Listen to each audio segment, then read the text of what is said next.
This is Inside Douglas County on News Radio 93.9 FM and 1240 KQEN. Every weekday, we talk with public officials, business and education leaders, nonprofit organizations, and more about the issues of the day as we work hard to help you stay connected with local news and information. Now, here's Inside Douglas County on News Radio 93.9 FM and 1240 KQEN. Good afternoon. Thanks for being here as we cover a lot of different things in the Umpqua Valley. The primary election ballots are out, and so we're talking to more candidates right now. Republican candidate for Congress, Monique DeSpain, is on. Thanks for being on today. Thank you, Kyle. Good to be here. All right. So overall, talk about how your campaign is going so far. We are just going strong with our grassroots ground game. We've launched a door knocking campaign. We've already hit nearly 2,000 doors, and we're just going to keep on going, getting the word out. Public speaking engagements and meeting with veterans group, chambers. It's all being met with very positive support. And of course, one of the aspects of any campaign, especially at this level, is money. Frankly, how's fundraising coming along? Yeah, frankly, we lost last time because we fell short on money. So that has been a continued priority. I'm proud to say we outraised the incumbent by 300% in Q4 when we launched a rematch on October 1st to 25. That hit national news because it's so rare for a challenging Republican to outraise a sitting Democrat. Only 5 did that. 3 of them are self-funded millionaires. So I'm so proud of the support that I'm getting from grassroots Oregonians that are ready for fresh new leadership. And did you find it easier on the fundraising side this time around? It certainly is an improvement. We raised nearly $400,000 in just 90 days. That was refreshing. I think that it is going easier this time, yes. Now, you ran last time around. Most people know that. What motivated you to make a second attempt at getting into Congress? You know, we did really well in 2024. In less than 1 year, we outperformed any Republican who's run in the district for many years. I came out of nowhere. I'm not a career politician. I'm not a career candidate. And so people didn't know me. We have a lot of discerning voters out there. They know me now. We outperformed the Trump campaign all through the district, which means we reached beyond the Republican base, which is what we need to do. My common sense priorities are resonating with all parties. People who want public safety, they want affordability, they want a government that is held accountable to the people instead of the other way around. And so we quite simply fell short on cash. And so just unabashed in telling people, if you want a different congresswoman, everybody needs to pitch in, and you can contribute at MoniqueForCongress.com. And remind people of your background before you got to this point. Well, I'm a retired Air Force colonel, but I had a dual civilian and military career. I've been working in the private sector for much of my military career, but for 20 of the 30 years I was in the Air Force, I was a JAG, conducting investigations, managing legal staffs, crafting policy within the Air Force, around the JAG Corps and other areas. And as a lawyer, I've been corporate counsel with many companies and been in private practice representing small businesses and families. Most recently, I worked at the law firm of Kevin Mannix and at Common Sense for Oregon.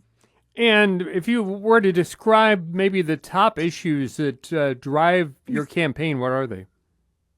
Affordability, getting back to the prosperous Oregon that we once had. Safety, public safety. We're just so unsafe in Oregon because of the combination of state and federal, the lack of cooperation between them, but the fentanyl, the homelessness, the property crimes through the roof. So public safety and accountable, transparent, accountable government, like I said, that is accountable to us, not just our government just looks to us to pay taxes, to pay their special projects, right? They're not producing results that the citizens of Oregon want to see. And how would you contrast yourself with the incumbent? Well, I'm not a career politician. I've been producing results and delivering productive bottom line to businesses and clients, and making a difference in the Air Force, conducting investigations where there's an actual result and a recommendation and accountability. Career politicians, the one our opponent doesn't seem to feel like she's accountable to the people. She's continuing to be ethically challenged. Just on last month, April 23rd, we launched a website called whatsvalhiding.com. And there you can see the contrast between me and my opponent. She's under investigation for cash contributions, for awarding a federal grant unlawfully. She most recently violated the Stock Act, an act that causes Congress people to have to report their stock trades because they have insider information. Well, Val Hoyle has quadrupled her personal assets by violating the Stock Act and failing to report. She increased her wealth 400% in just the 3 years that she's been in Congress, while she was serving on committees that had oversight over companies like Lockheed Martin and Boeing, companies that she invests in. So this whatsvalhiding.com is a comprehensive source of cited and referenced information. It's all public information. That Stock Act violation is new information, and so is the results of another BOLI audit that squarely placed the dysfunction of BOLI on our Congresswoman's shoulders. And let's switch gears a little bit. We're going into fire season soon. We've been doing some segments talking about that. What are your concerns about the potential for large fires in the 4th District this season? Well, we certainly had a very mild winter and kind of behind on the rainfall that we need for the year. But even when we have rainfall, we're having mega fires due to the lack of forest management. It's pretty common sense that if we leave fuels in the forests, that they will burn and ignite easily, whether it's from arsonists or natural causes or human causes. And so I am concerned. Just recently there was an article published in a couple places that said that Eugene and Springfield have the second worst air quality in the country. And it's in large part to these mega fires that have just become a regular smoke season.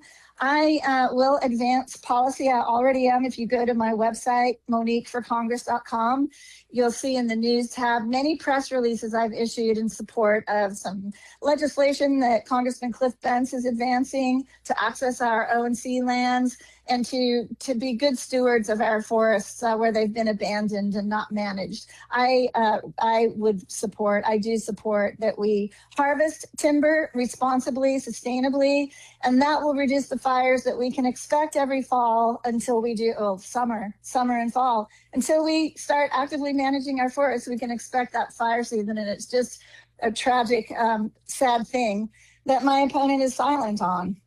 No, I ran across some information this morning, and I didn't grab it to bring it in, but it sounded like the Forest Service was behind on wildfire mitigation projects for this year versus last. That might impact things as well. There have been some good things that have come down from this federal administration to enhance forest management and prevent forest fires. And I do want to say, I was egregiously misquoted by Patrick Moore with the News Review when I had a press conference with him to talk about what's Val hiding. But he brought up the Fix Our Forests Act and misrepresented to the public. Our Congresswoman voted against the Fix Our Forests Act in 2024, and she got a lot of pushback from me and other people who are concerned about forest management. And so then she did vote for a watered down version after she suffered some ramifications of voting against it. That act really is a good start to progress on forest management, reducing litigation, and getting a lot of federal regulations out of the way. So there really is a lot of good stuff happening that Oregon representatives need to step up and support, and I'll be that congressperson. Now, housing is a big issue everywhere, including in the 4th District, obviously. What's the role, or what do you believe the role of the federal level should be in improving the situation? Well, the federal government needs to get out of the way. But since we were just talking about forest management, wouldn't it be common sense to use some of our own timber to build houses in Oregon? That would reduce the price, I'm sure. But the federal government, has a role in regulating and bureaucratic surveying, permitting, land use laws. NEPA, which is an act I would have supported that my opponent voted against. It's called the SPEED Act, standardizing, permitting, expediting economic development, which specifically addressed removing the barriers presented by NEPA, National Environmental Protection Act. So there's a very strong nexus, connection between the federal code, rules, and laws and the housing problem that we have. We need to reduce all that red tape. Also, we need to get creative about using land. You know, there's a big piece of BLM property right in Eugene over by a Walmart. I mean, it's just, unused. In fact, for a long time, it attracted a lot of homeless camps. Why can't that be used for housing? I'm going to look for solutions, do the work, get the stakeholders to the table, and definitely federal representatives should be actively engaging in addressing the the housing shortage that we have all through the 4th District and in Oregon. And of course, tied into housing is that homeless aspect. Do you see any improvement in that situation in the 4th District? No, nobody does. In fact, it's grown by 35% in Oregon. It's just unacceptable. We continue to fund failure, and I'm not going to support that. We need to hold all these nonprofits and state and federal agencies that are presumably, allegedly serving the homeless, the addicted, and the mentally ill, and they need to be held accountable. I reject the housing first model. Yes, people need shelter in order to address their issues of addiction and mental illness. But the housing first model is housing only, and it fails. And there's ample evidence of that. I also don't support these harm reduction policies that are all harm and no reduction. We need to get rid of that. We need to focus on recovery and getting people into treatment and then getting them on a path to recovery. So there's a direct federal nexus there too. Housing HUD funds are directed to these problems, and it's not working. It all needs to be revamped, and there are good executive orders right now that need to be codified in Congress that will hold the homeless industrial complex accountable for producing results, which to me mean returning people to purposeful lives and not just growing a continuously growing dependent class. And let's talk about the role of Congress in a different area. What about the economy? How do you work as a federal representative to improve the economy in your district? Well, again, removing red tape for businesses so that they're not just crushed with taxes and regulatory requirements, so that they have a profit margin, so that they're not forced to pass extra costs onto the consumer, which is often how those increased taxes and costs are handled by businesses. They have to pass it on to the consumer.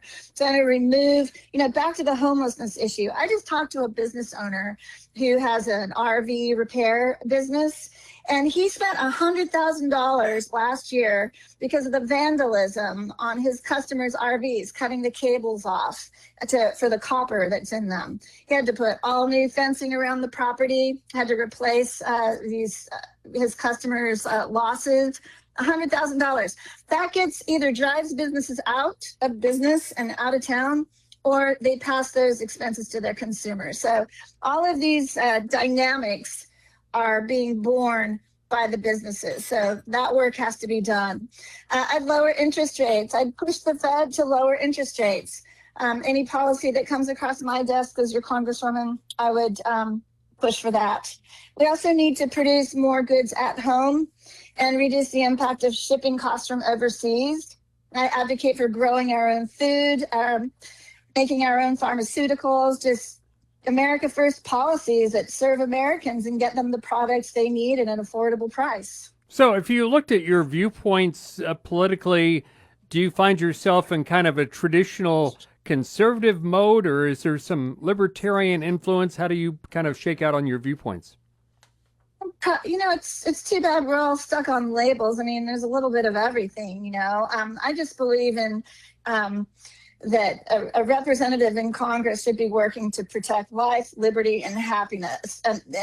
Our opponent just simply refuses to protect life, liberty, and happiness.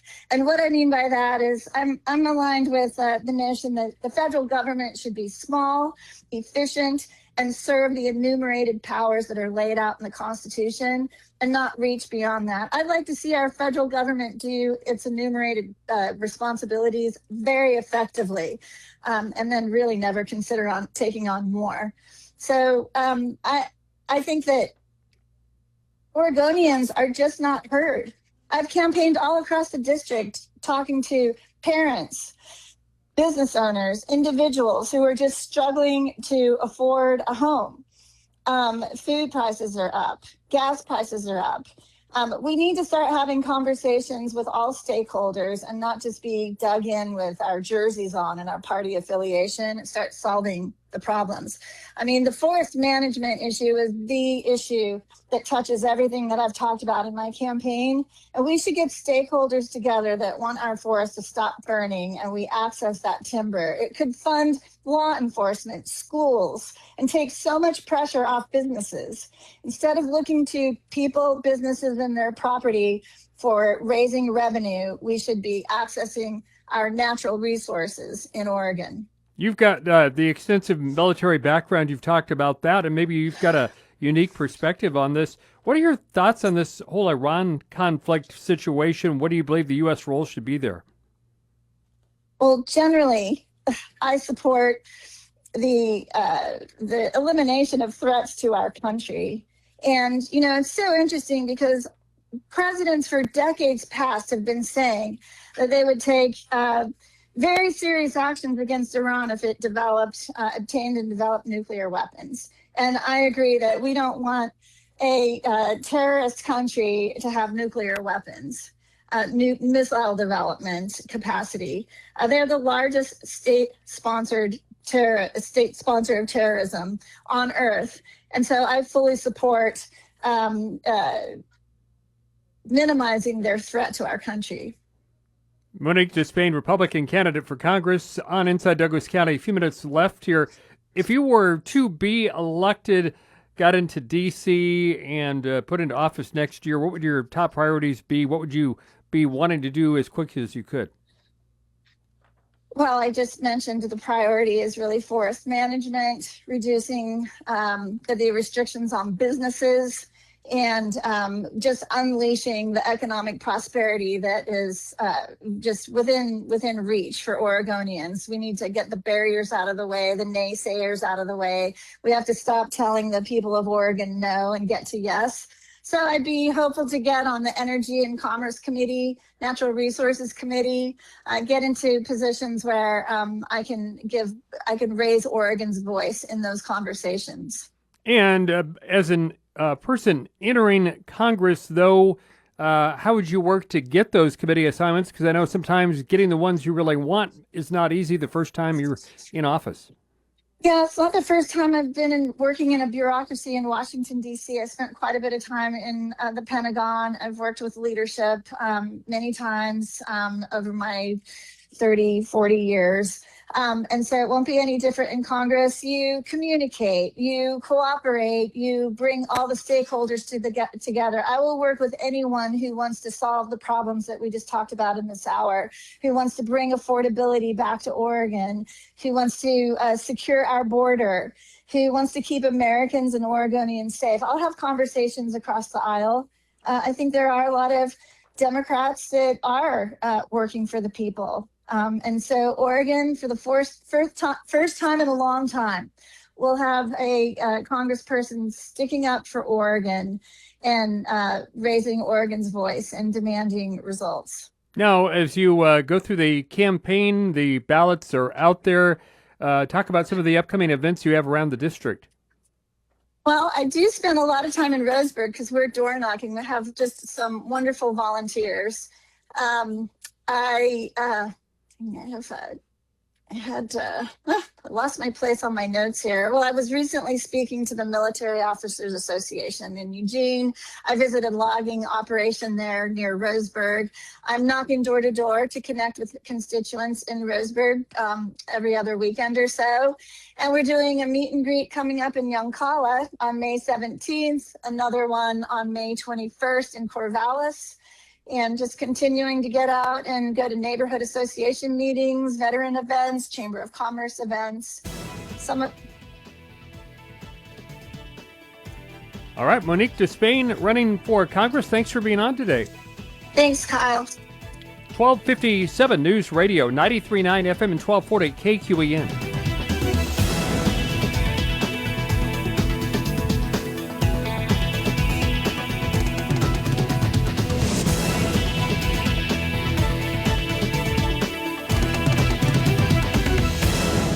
This has been Inside Douglas County on News Radio 93.9 FM and 1240 KQEN. Listen every weekday afternoon at 12:30 to stay connected with what's happening in your community. Today's interview will be available as a podcast in just a few minutes at 541radio.com. So share it with others and let them know where they can hear it. Inside Douglas County is a public affairs presentation of Brook Communications. Stay connected with local news and information. News Radio 93.9 FM and 1240 KQEN.